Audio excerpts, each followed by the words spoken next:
और दधीचि ऋषि से कहा कि भगवान ने आदेश किया है कि आप अपना शरीर हमें दे दो। देवताओं की ये बात सुनकर दधीचि जी बहुत हंसे आनंद में, और देवताओं से कहा, देवताओं क्या तुम्हें ये बात पता नहीं कि सबको अपना शरीर कितना प्रिय है और मरते समय कितना भयानक कष्ट होता है? जब तक चेत रहता है तब तक असह्य पीड़ा होती प्राणों के त्यागने में, और जब मूर्छित हो जाता है तो बात अलग है।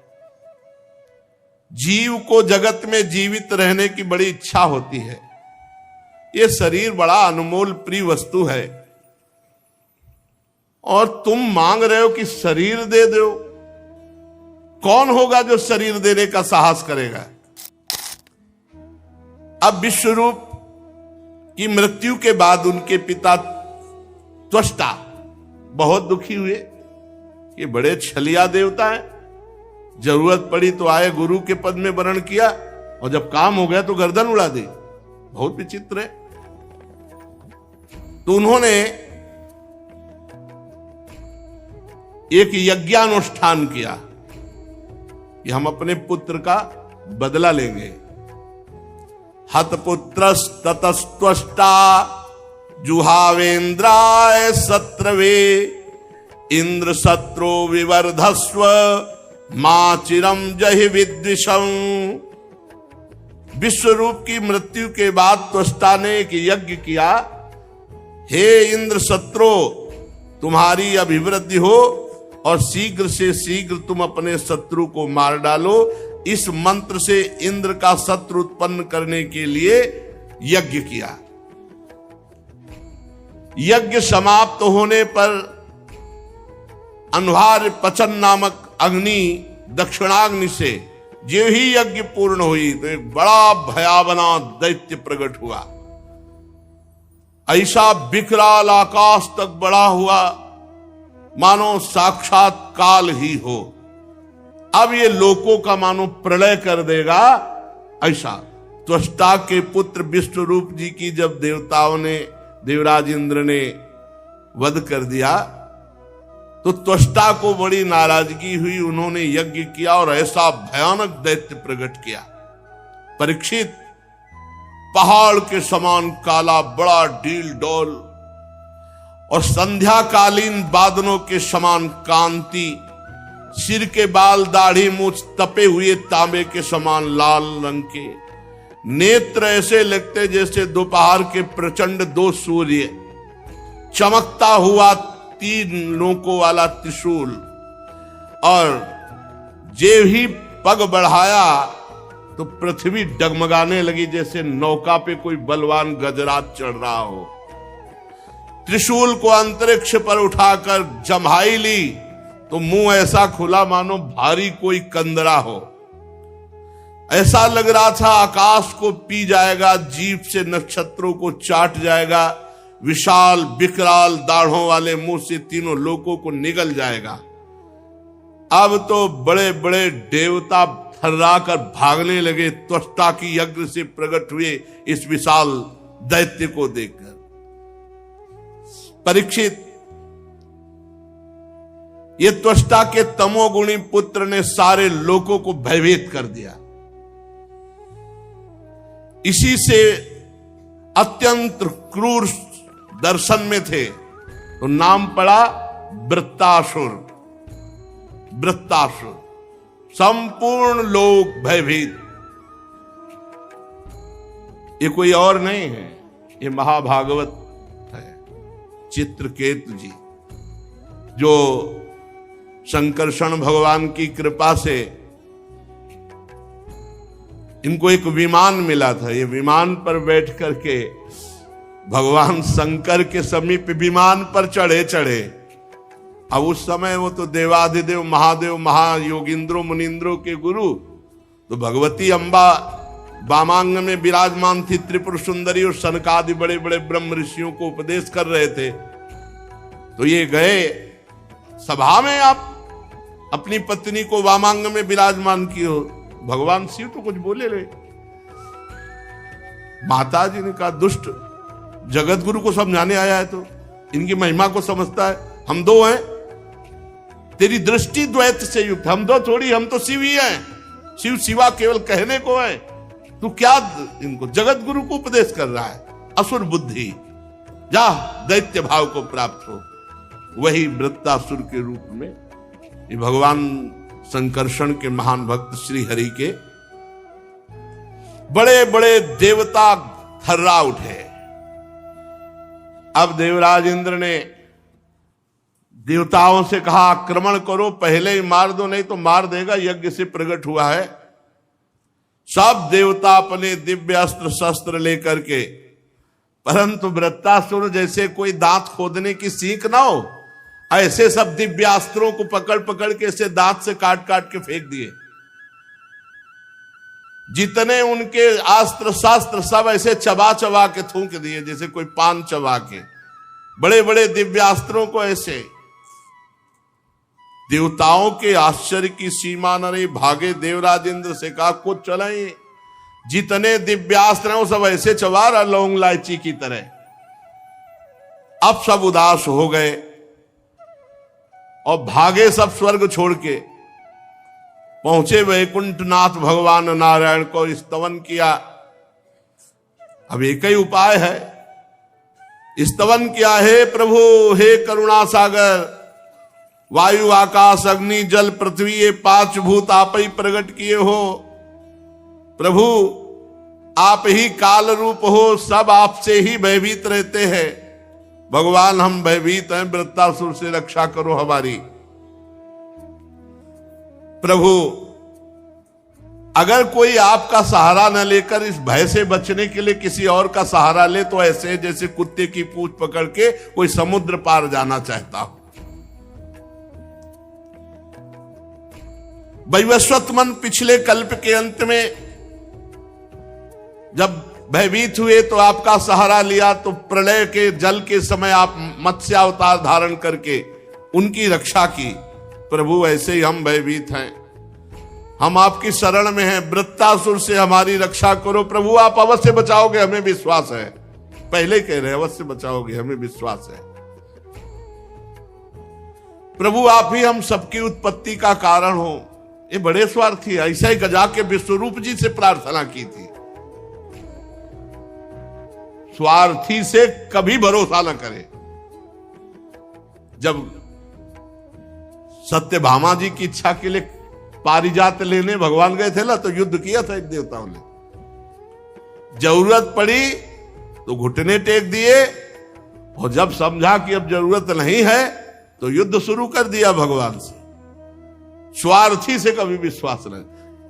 इसीलिए एकमात्र हेतु की कृपाल भगवान श्री हरि है। प्रभु आपकी कृपा से हम विपत्ति से बच सकते हैं, हमें संकट से पार करो। उदार शिरोमणि, हम देवता लोग आपके ही जियाए जी रहे, आपके ही कल्याण करने से निर्भय है। बड़ी विनय की प्रभु आप ही आप। श्री सुखदेव जी कहते महाराज, देवताओं ने इस प्रकार भगवान की स्तुति की तो भगवान प्रकट हो गए, और भगवान के शरतकालीन कमल के समान खिले हुए नेत्र 16 पार्षद भगवान की सेवा में, बड़े ही सुंदर भगवान का सौंदर्य। वक्षास्थल श्रीवत्स का चिन्ह, गले में कौस्तुभ बड़ी। सब देवता साष्टांग धरती पर लौट गए। दृष्ट्वा तम वनौ सर्वौ ईक्षणाह्लाद विक्लवाहा दंडवत पतिता राजन छनैरुत्थाय तुष्टौ। भगवान को देख सब साष्टांग दंड के समान लेट गए। धीरे धीरे उठे हाथ जोड़ करके, फिर भगवान से, हे भगवान आप ही यज्ञ में स्वर्ग आदि देवताओं को शक्ति देने वाले हो, आप ही यज्ञ के फल देने वाले हो, आप ही यज्ञ में विघ्न डालने वाले दैत्यों का नाश करने वाले हो। इसलिए प्रभु हम आपको बार बार नमस्कार करते हैं। आपके अनंत नाम हैं, आपके नामों की सीमा नहीं है।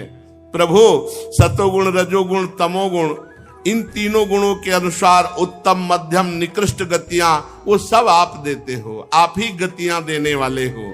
प्रभु इस कार्य कारण जगत रूप के स्वामी आप ही हो। हे भगवान, आपकी अगणित महिमा है, आपकी लीला का रहस्य जानना बड़ा कठिन है। हे भगवान, हम ठीक ठीक सृष्टि के कार्य को समझ नहीं पाते, कब क्या कैसा, और ये सब आप करने वाले हो। प्रभु आप अंतर्यामी हो, आप अंतरात्मा हो। नाथ, श्रुतियां आपका केवल नेति नेति कह के वर्णन करती है। हे मधुसूदन, आपकी महिमा रस का अनंत समुद्र है। उन्हें नन्हे से सीकर एक बार थोड़ा सा कोई आनंद चख ले तो परमानंद में डूब जाता है। प्रभु, जो थोड़ा सा नाम का स्वाद चख ले, थोड़ा सा आपकी महिमा प्रेम रस की चख ले, तो उसको लोक परलोक के सारे विषय विष के समान लगने लगते हैं। वो सब भुला देता है और आपके प्रेम में उन्मत्त हो जाता है। जानते हैं देवता ये बात, लेकिन वो प्रेम में मगन नहीं हो सकते, इतना विषय विलासिता है। हे मधुसूदन, आपके प्यारे भक्तजन आपके चरण कमलों की सेवा में मगन रहते हैं, और जो आपकी चरण सेवा में मगन रहते हैं, जन्म मृत्यु रूप संसार चक्र कभी उनको छू नहीं सकता। कल्याण का कल्याण हो गया। प्रभु, आपकी महिमा त्रिलोकी में कोई गा सके ऐसा। आप हमारे पिता हैं, पितामह हैं, सब कुछ है, आप हमारी रक्षा कीजिए। हे प्रभु, इस वृत्तासुर से हमारी आप रक्षा कीजिए। आप अचिंतेश्वर संपन्न जगत के परम गुरु हैं, सर्वशक्तिमान श्री कृष्ण। हम नहीं जानते कि कितना बल है वृत्तासुर का, पर इतना जानते हैं कि वो स्वर्ग को निगल सकता है। हमारे अस्त्र शस्त्र से सब चबा गया, अगर आप उपाय नहीं बताओगे तो स्वर्ग को निकल जाएगा, वो तीनों लोकों को ग्रस जाएगा। प्रभु, आप मार डालो।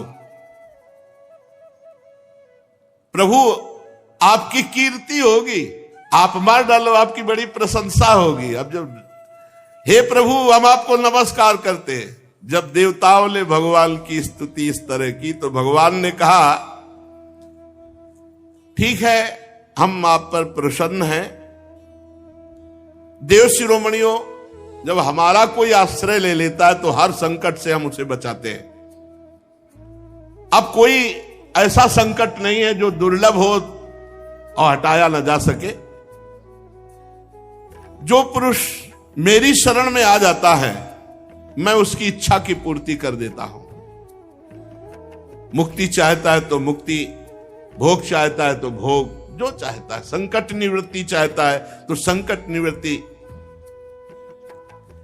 पर जो मेरी आराधना करते हैं, वो जब मेरे से विषय मांगते हैं, ध्यान से सुन लेना, जो मेरी आराधना करते हैं, मेरे भक्त हैं, और जब वो मेरे से विषय मांगते हैं, तो जैसे रोगी से कोई कुपथ्य मांगे तो नहीं देता, ऐसे मैं उसे नहीं देता। हमारे भगवान कितने कृपालु हैं। रोगी से जैसे कुपथ्य मांगे मरीज तो नहीं देता, ऐसे जब मेरे भक्त मेरे से विषय मांगते तो मैं उसे नहीं देता। मैं वृत्तासुर को तो नहीं मारूंगा, लेकिन मारने का उपाय बता दूंगा। क्यों? भगवान का भक्त है। वृत्तासुर जी भगवान के भक्त हैं, बड़े अनन्य भक्त हैं। देर मत करो, जाओ दधीचि ऋषि के पास जाओ।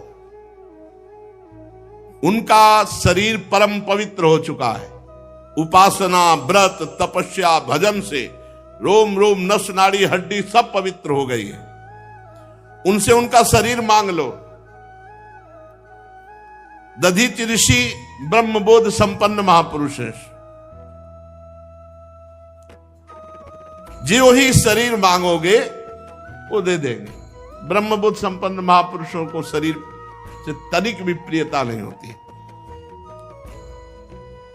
अश्वनी कुमारों को घोड़े के सिर से उपदेश करने के कारण उनका एक नाम अश्वशिरा भी है।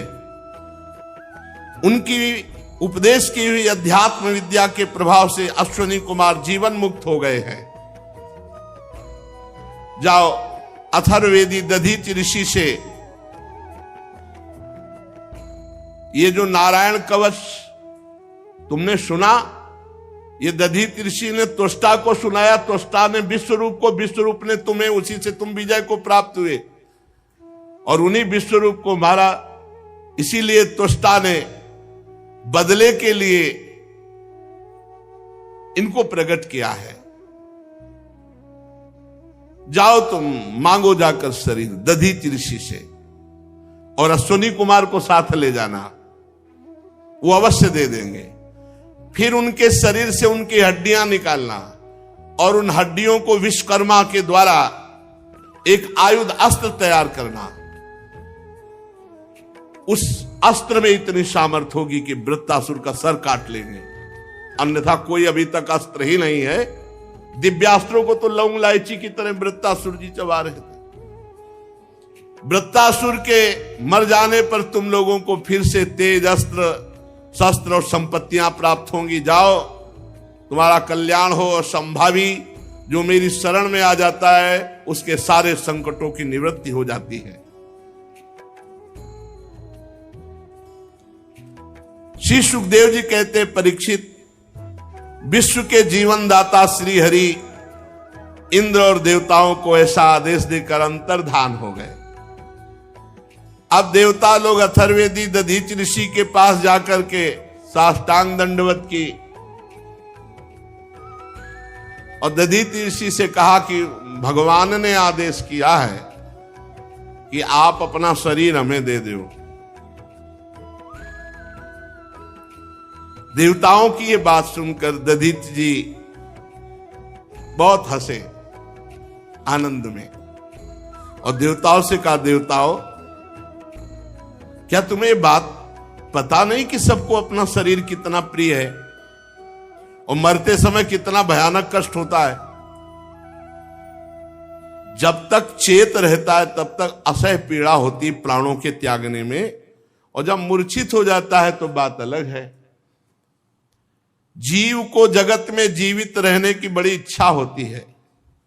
ये शरीर बड़ा अनमोल प्रिय वस्तु है और तुम मांग रहे हो कि शरीर दे दो। कौन होगा जो शरीर देने का साहस करेगा?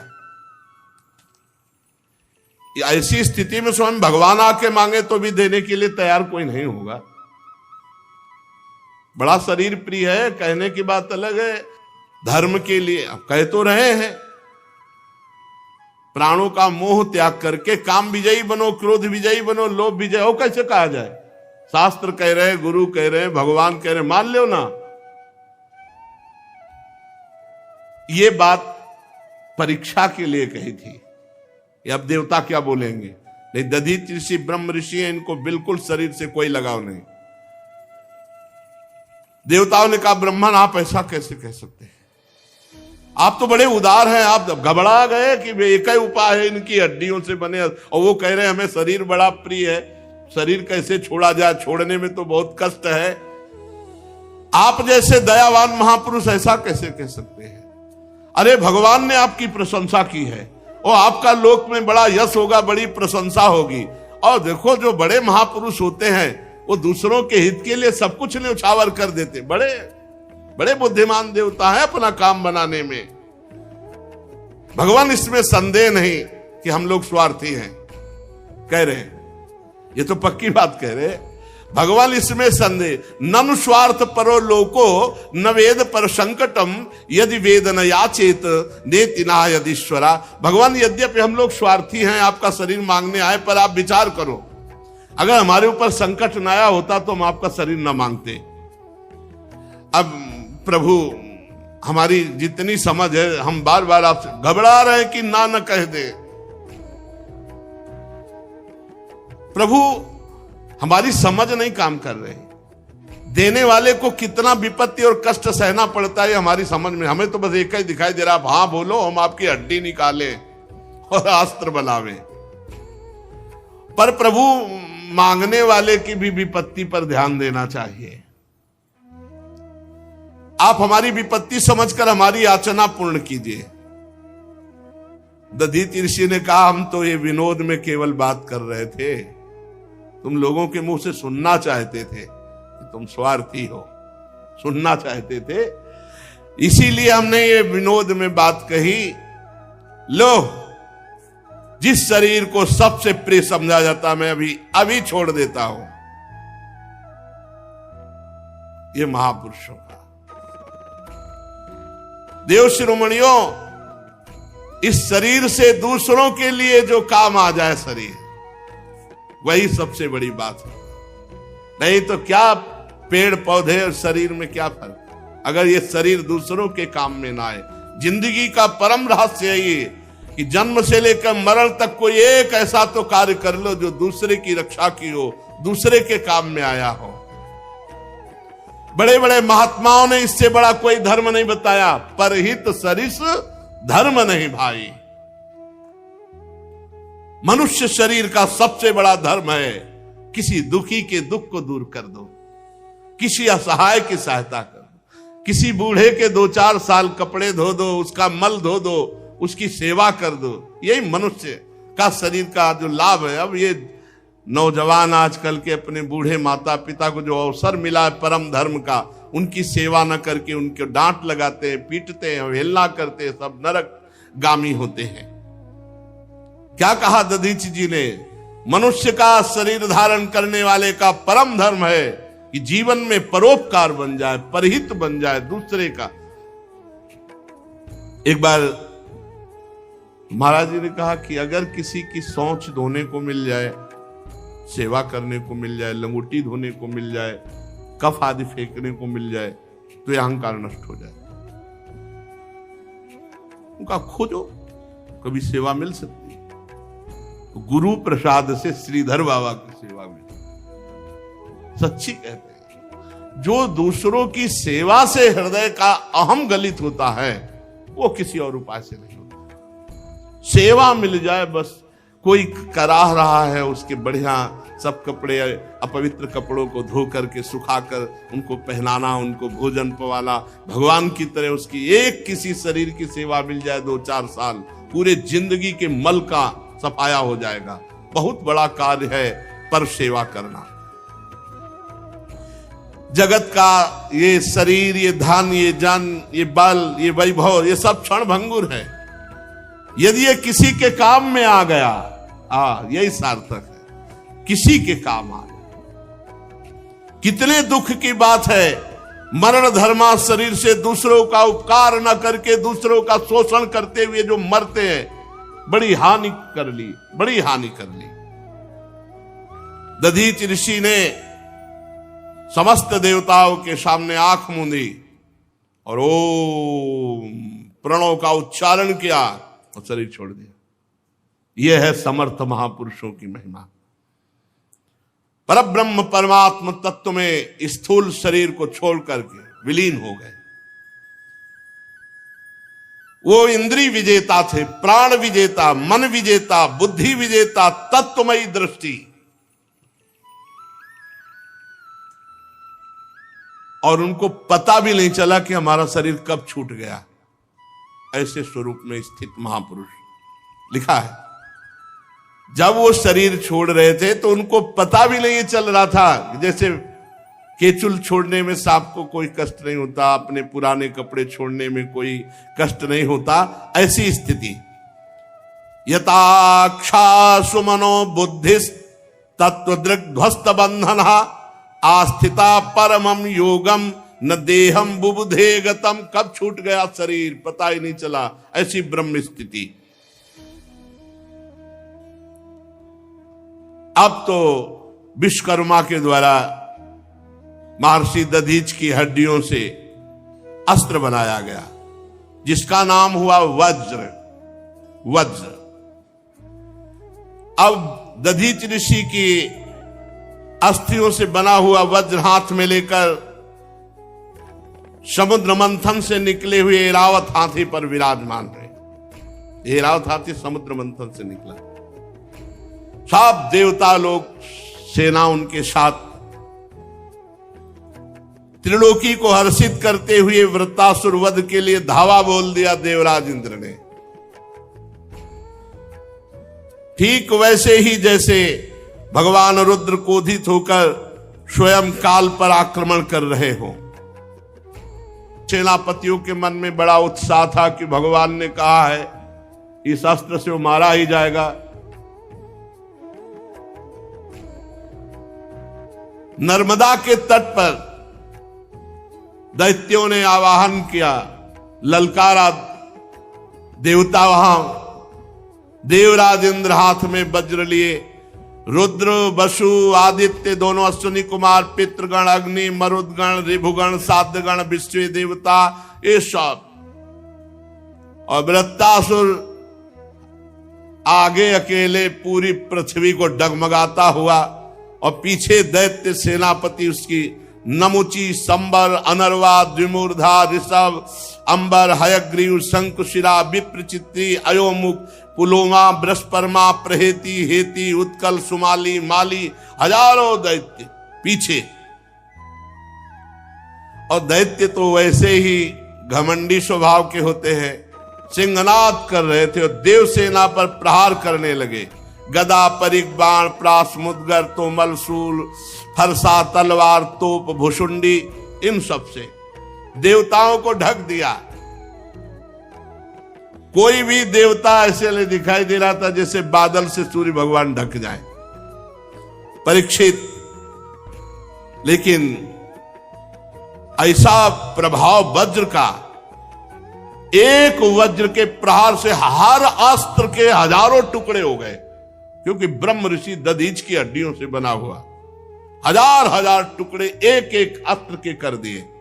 इतना दिव्यास्त्र वज्र, और प्रभाव ये कि दिव्यास्त्र वज्र के प्रभाव से किसी के पास कोई अस्त्र नहीं रह गया। दैत्यों के पास अस्त्र ही नहीं रह गए, सब नष्ट हो गए, अंतर्ध्यान हो गए। इतना दिव्य प्रभाव वज्र का, क्योंकि महान तपस्वी भजनानंदी भगवत प्राप्त महात्मा दधीच की हड्डियों का अस्त्र। तब वो देवसेना पर पर्वत उखाड़ उखाड़ के बरसाने लगे, बड़े बड़े पर्वत। तो जैसे अस्त्रों को काट दिया था वज्र ने, ऐसे पर्वतों को धूल बना के उड़ा दिया वज्र ने। जब वृत्तासुर ने देखा कि हमारे अनुयायी तो हर तरह से हार रहे हैं, तो एक भी देवता सकुशल ना बचे, इसलिए दुर्मद महाबली पृथ्वी को डगमगाता हुआ आगे बढ़ा। जैसे भगवत विमुख पुरुष का भगवत भक्त के ऊपर किया हुआ मारण, मोहन, वशीकरण, उच्चाटन सब व्यर्थ हो जाता है, ऐसे ही दैत्यों का घमंड तो नष्ट हो गया वज्र के प्रभाव से। और वृत्तासुर को ही अकेले छोड़ के सब भाग पड़े दैत्य, कोई टिका नहीं, सबके अस्त्र गायब हो गए, नष्ट हो गए। वृत्तासुर धीरे धीरे महान मद से युक्त आगे बढ़ा। देवता देखकर भयभीत होकर भाग गए।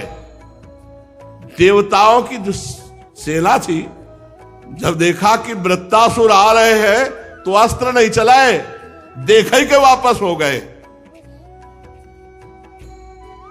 क्योंकि इतना भयानक स्वरूप, इतना बलवान।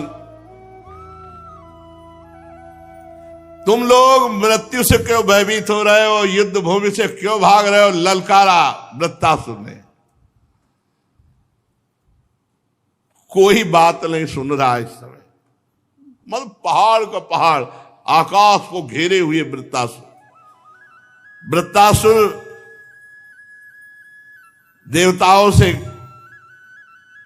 क्रोध से तिलमिलाता हुआ, ओठ को चबाता हुआ, और जो देवसेना डटी हुई थी, पैरों से ऐसे जैसे कोई घास फूस रौंदे, ऐसे देवताओं को रौंदता हुआ आगे बढ़ा और डांटा, ए क्षुद्र देवताओं, कायरो, रणभूमि में पीठ दिखा के भागने में तुम्हें शर्म नहीं आती?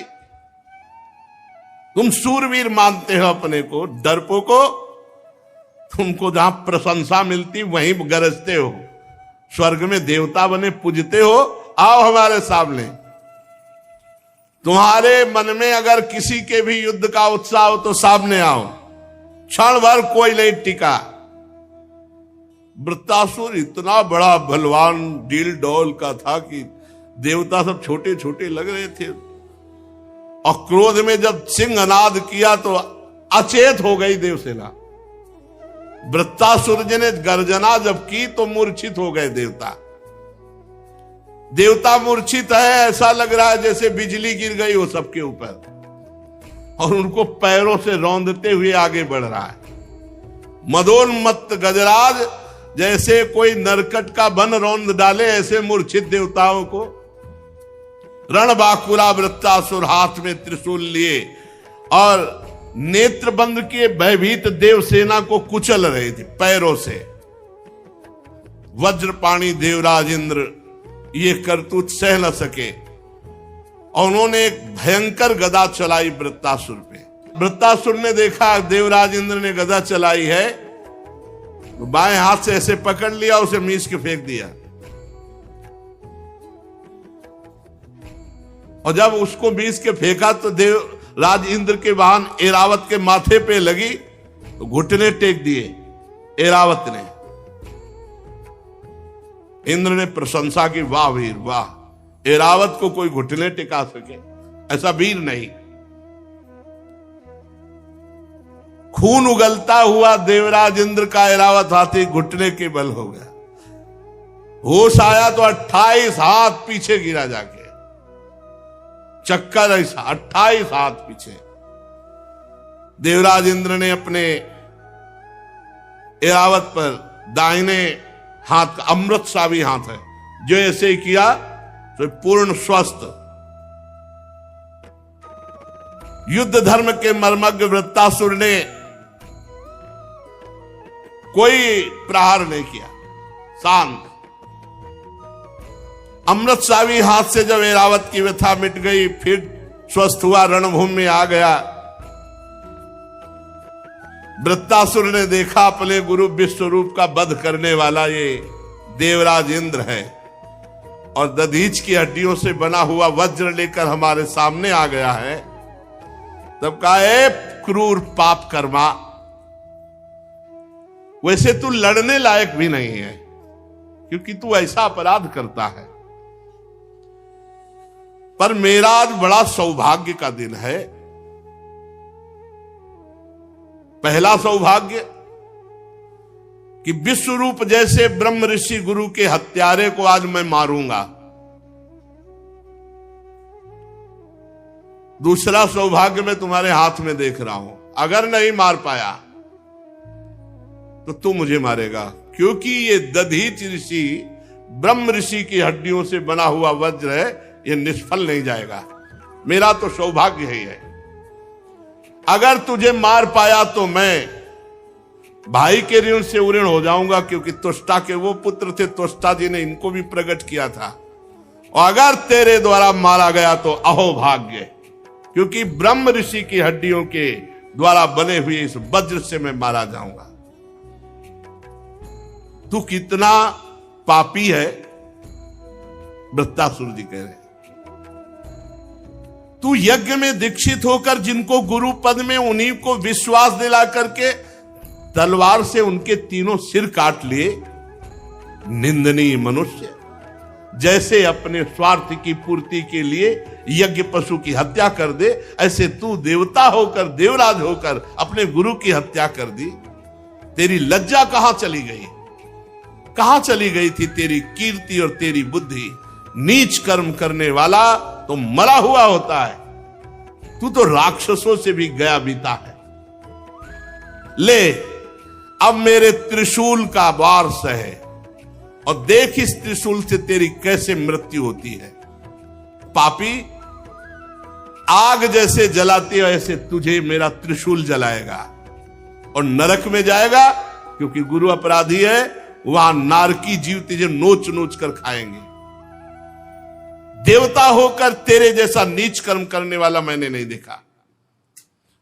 मैं अपने तीखे त्रिशूल से तेरी गर्दन काटूंगा, और तेरे खून से अपने भाई को पितृ तर्पण करूंगा। शांत हुआ, घबरा गया। पहले शांत हुआ, फिर देवराज से कहा, घबरा गया, अरे तू घबरा मत, तेरे हाथ में वज्र है और ये वज्र ब्रह्म ऋषि के अस्थियों से बना हुआ है। जब मैं त्रिशूल चलाऊं तो तू करना प्रहार, इसका प्रहार निष्फल नहीं जाएगा, मैं मारा जाऊंगा, घबरा मत। महाभागवत है, महाभागवत भगवान के परम प्रिय भक्त है। ये तो लीला है इनकी पार्वती जी के शाप से। देख, जब वज्र से मारा जाऊंगा तो मैं महापुरुषों की चरण रज का आश्रय लेने वाले महापुरुषों को जो गति होती है वो मेरी गति होगी। तू घबरा मत। देवराज, मैं तेरे सामने खड़ा हूं, तू मेरा शत्रु है और तेरे हाथ में जो है दिव्यास्त्र है, अमोघ है, ये व्यर्थ कभी नहीं होता, कभी व्यर्थ नहीं। देवराज इंद्र का वज्र कभी व्यर्थ, ये दधीचि ऋषि का प्रताप। तू संदेह मत कर कि जैसे तेरी गदा निष्फल हो गई तेरा वज्र भी निष्फल हो जाएगा। नहीं, ये अमोघ है, इसमें हरि विराजमान है और दधीचि ऋषि का तेज विराजमान। क्योंकि हरि जी ने बताया था ना, मैं देख रहा हूं इसमें हरि विराजमान है और दधीचि ऋषि का तेज विराजमान है। मेरे हरि ने मेरे मारने का उपाय तुझे बताया है और आज्ञा भी दी है, इसलिए ये वज्र कभी निष्फल नहीं होगा, डर मत। और एक बात सुन, जिस पक्ष में मेरे हरि होते हैं विजय उधर ही होती है, तेरी ही विजय होगी, डर मत, तेरी ही विजय होगी। विजय लक्ष्मी सारे गुण वहीं निवास करते हैं जहां श्री हरि। देवराज, थोड़ा समय दे, मैं अपने चित्त को अपने भगवान में लीन करूं और जब इशारा करूं तब वज्र से प्रहार कर देना। क्योंकि मैं जहां बड़े बड़े मुनिजन ध्यान करके पहुंचते हैं, मैं उन प्रभु का वरण करूंगा, उन प्रभु को प्राप्त करूंगा, उन प्रभु के समीप जाऊंगा। इसलिए जब वज्र का प्रहार करना, जब मैं इशारा कर दूं, क्योंकि मुझे थोड़ा समय दे, मैं इस समय अपने भगवान का ध्यान करूं। समय दे देते हैं, थोड़ी देर भगवान का ध्यान करते, शेष चर्चा आगे। श्री राधा वल्लभ लाल की। तो राधे राधे जी, श्री हरिवंश। हमें पूरी उम्मीद है कि आप लोगों को पूज्य महाराज जी का आज का ये सत्संग बहुत ही ज्यादा पसंद आया होगा और आपको इस सत्संग से काफी कुछ सीखने को भी मिला होगा। तो आपको इस सत्संग के अलावा और किसी भी विषय के बारे में अगर कुछ भी महाराज जी की वाणी में जानना हो तो आप लोग हमें नीचे कमेंट्स करके जरूर बताइए। हम आने वाली वीडियो में आप लोगों के उस प्रश्न को लेकर महाराज जी का नया सत्संग अपलोड कर देंगे, ताकि आप लोगों को अपने भक्ति मार्ग में बहुत ही ज्यादा आसानी मिले। तब तक के लिए राधे राधे, श्री हरिवंश।